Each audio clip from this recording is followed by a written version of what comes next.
மற்றும் ஒரு அண்மை செய்தியை பார்த்து வருகிறோம். கர்நாடக அணைகளிலிருந்து திறந்துவிடப்பட்ட உபரி நீர் தமிழ் மண்ணை தொட்டிருக்கிறது. வறண்டு காய்ந்து கிடந்த ஒகேனக்கல் அருவியில் தற்போது திறந்துவிடப்பட்டிருக்கக்கூடிய இந்த காவிரி உபரி நீரினால் கொஞ்சமாக அருவிகளில் தண்ணீர் வரத்து காணப்படக்கூடிய அந்த காட்சிகளை பார்த்து வருகிறோம்.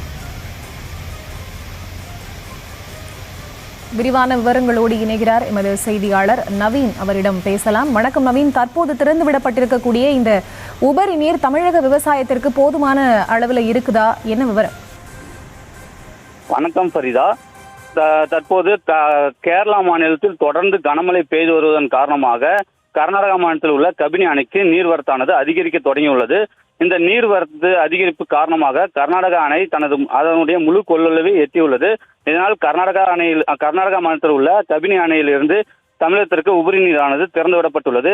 கடந்த சனிக்கிழமை அன்று மதியம் 10,000 கன அடியாக திறந்துவிடப்பட்ட உபரி நீரானது அன்று இரவே 25,000 கன அடியாக அதிகரித்து திறந்துவிடப்பட்டது.